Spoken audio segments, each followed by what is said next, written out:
Halo, Assalamualaikum warahmatullahi wabarakatuh. Welcome to my channel. I'm Nurul, and in this video saya akan menjelaskan apa dan bagaimana subject-verb agreement itu serta aturan-aturan dalam subject-verb agreement. Tapi sebelum kita lanjutkan video ini, jangan lupa untuk klik tombol subscribe dan nyalakan lonceng notifikasinya biar kalian tidak ketinggalan update materi-materi terbaru di channel ini. Well, let's get started.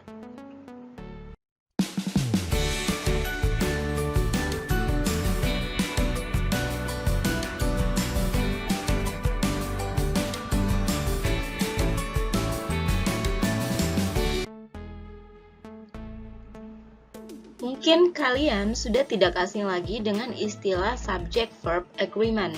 Tapi kalian tahu nggak sih maksud dari subject-verb agreement itu apa? Subject-verb agreement means the subject and the verb must agree in number. This means both need to be singular or both need to be plural. Agreement berarti kesesuaian atau ketepatan. Jadi, subject-verb agreement adalah kesesuaian antara subjek dan verb atau kata kerja. Karena kata kerja dalam bahasa Inggris itu tidak sama seperti bahasa Indonesia yang bentuknya hampir selalu sama terlepas dari subjeknya tunggal ataupun jamak. Dalam bahasa Inggris, suatu kata kerja harus disesuaikan dengan subjek kalimatnya. Contohnya, my sister is married. My sister adalah subjeknya dan bentuknya adalah singular. Sedangkan is adalah verbnya. Karena subjeknya singular, makanya verbnya juga harus singular. Sehingga di sini digunakan verb is. Contoh yang kedua, my sisters are married. My sisters adalah subjeknya, tapi karena ada penambahan s pada kata sister, ini menunjukkan bahwa subjeknya ini plural atau jamak. Sehingga verb yang digunakan juga harus bentuk jamak. Makanya di sini digunakan verb are. Contoh berikutnya, my sister and I are single. Pada kalimat ini, subjeknya adalah my sister and I. Artinya, subjeknya ini plural atau jamak karena lebih dari satu orang. Ada my sister dan I. Sehingga verb yang digunakan juga harus plural. Oleh karena itu, pada kalimat ini digunakan verb are.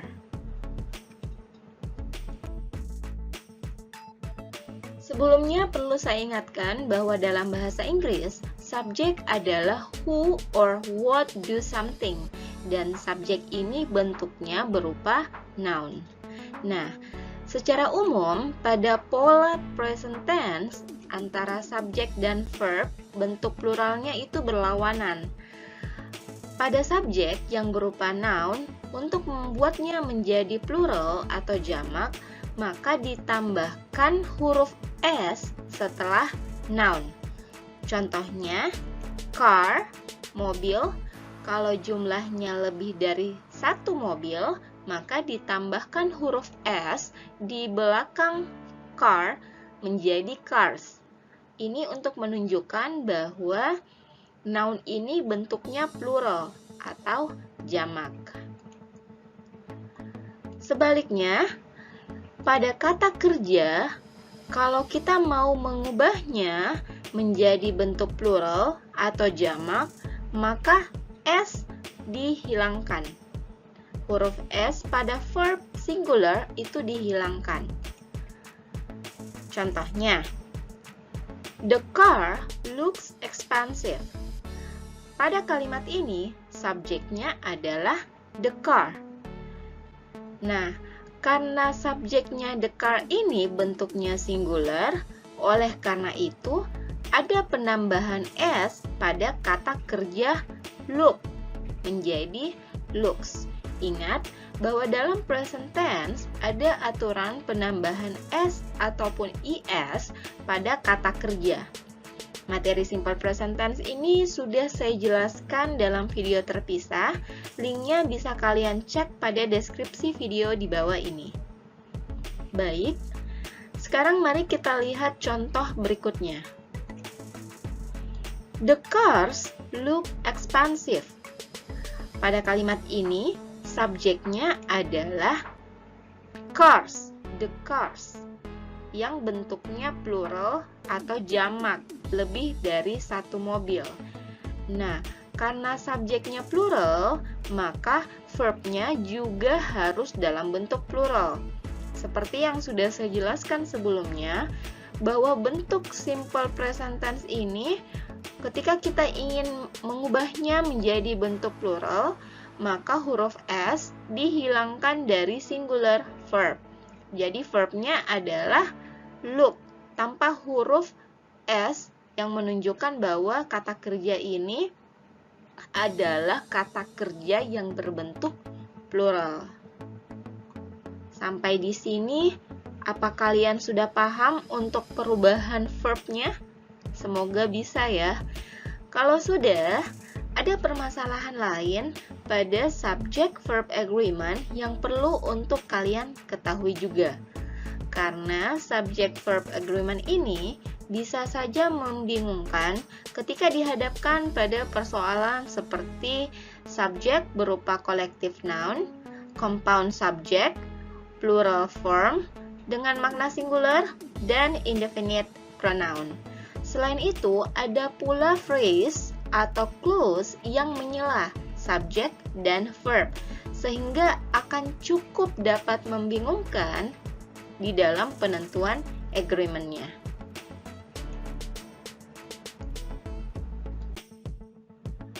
Oleh karena itu, pada video kali ini saya juga akan sharing terkait subject verb agreement rules atau aturan penyesuaian subjek dan verb pada kalimat bahasa Inggris. Rules yang pertama, a phrase or clause between subject and verb doesn't change the number of the subject. Jadi ketika ada frase atau klausa yang terletak antara subjek dan verb, maka frase dan klausa ini tidak akan mengubah jumlah subjeknya. Contohnya, a can of 5 beans sits on the shelf. Pada kalimat ini, subjeknya adalah a can, satu atau sebuah kaleng, sedangkan verbnya adalah sits. Nah, di antara subjek dan verb ini ada prepositional phrase of 5 beans. Meskipun ada prepositional phrase di sini, ini tidak mempengaruhi jumlah subjeknya. Jadi tetap ya, subjeknya hanya a can atau satu kaleng yang berarti singular. Karena itu, verbnya juga harus singular. Karena tadi subjeknya adalah singular, yaitu sits. Harus ditambahkan s untuk menunjukkan bahwa verb ini bentuknya singular. Jadi verb sits ini sudah sesuai dengan subjek can, merujuk ke subjek can, bukan the beans. Sama halnya dengan contoh berikut ini. The women who went to the meeting were bored. Subjeknya adalah the women, yang merupakan bentuk jamak dari woman. Artinya, subjek pada kalimat ini lebih dari satu. Maka meskipun ada clause setelah subjek, verbnya tetap harus menyesuaikan dengan subjek yang jamak. Jadi verbnya juga harus jamak ya, makanya di sini digunakan verb were. Sehingga bisa disimpulkan bahwa verb were ini merupakan penyesuaian dari subjek the women, bukan the meeting. Cukup jelas ya? Aturan yang kedua terkait dengan indefinite pronoun yang menjadi subjek. Ini bisa menjadi satu bagian yang penting supaya kalian bisa menggunakan subject-verb agreement ini dengan tepat. Poin yang pertama, singular indefinite pronoun subject take singular verb. Artinya, kalau indefinite pronoun subjeknya singular, maka verbnya juga harus singular. Singular indefinite pronoun antara lain either, neither, no one, nobody, nothing, and etc. Contohnya, each does a good deal of work around the office. Pada kalimat ini, each adalah singular indefinite pronoun. Karena itu, di sini juga harus digunakan singular verb does. Oke?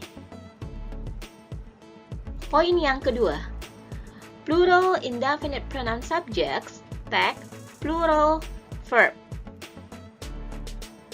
Jadi kalau subjeknya plural, indefinite pronounnya plural, maka verb yang digunakan itu juga harus plural. Contohnya, kalau kita menggunakan indefinite pronoun several, few, but, many. Seperti contoh kalimat berikut ini. Both do a good deal of work around the office. Di sini, both adalah indefinite plural. Jadi ini merupakan plural indefinite pronoun subject. Karena itu, verbnya juga harus dalam bentuk plural atau jamak. Makanya di sini digunakan verb do. Poin berikutnya terkait indefinite pronoun adalah beberapa indefinite pronoun ini biasanya mereferensikan subjek yang tunggal atau singular maupun jamak atau plural. Sehingga jika indefinite pronoun ini bertemu dengan uncountable noun, maka digunakan singular verb. Sebaliknya, jika bertemu dengan countable noun, maka yang digunakan adalah plural verb. Indefinite pronoun yang bisa berlaku untuk subjek yang singular ataupun plural, misalnya some, any, none, all, dan most. Biar lebih jelas, mari kita lihat contohnya. Some of the sugar is on the floor. Nah, di sini indefinite pronoun some ini berlaku singular karena bertemu dengan uncountable noun the sugar. Sehingga verb yang digunakan ini juga kan harus singular. Makanya di sini digunakan verb is. Karena di sini sugar is uncountable. Seperti yang saya jelaskan tadi, bahwa ketika indefinite pronoun ini ketemu dengan uncountable noun, maka yang digunakan adalah singular verb. Contoh berikutnya. Some of the marbles are on the floor. Nah, indefinite pronoun some bentuknya adalah plural. Kenapa? Karena bertemu dengan countable noun marbles. Sehingga verb yang digunakan juga harus berbentuk plural. Makanya di sini digunakan verb are. Marbles are countable. Therefore, the sentence has plural verb. Jadi kelereng ini atau marbles ini termasuk countable noun. Karena dia countable noun, maka verb yang digunakan itu harus plural. Next, aturan yang ketiga adalah compound subjects joined by an are always plural. Maksudnya, compound subject yang digabung dengan kata an selalu terhitung plural atau jamak, sehingga verb yang digunakan juga bentuknya harus plural. Contohnya, a pencil and an eraser make writing easier. Pada kalimat ini, subjeknya plural karena merupakan compound subjek yang digabung dengan menggunakan kata and. A pencil and an eraser, sebuah pensil dan sebuah penggaris. Berarti lebih dari satu subjek. Bentuknya plural.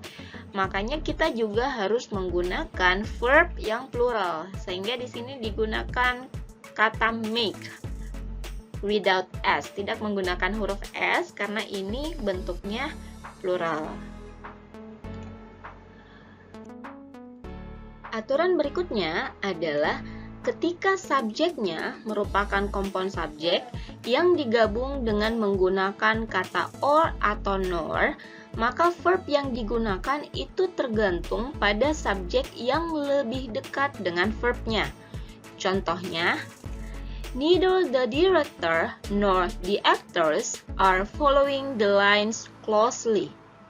Pada kalimat ini, subjeknya adalah director dan actors yang digabung dengan kata nor.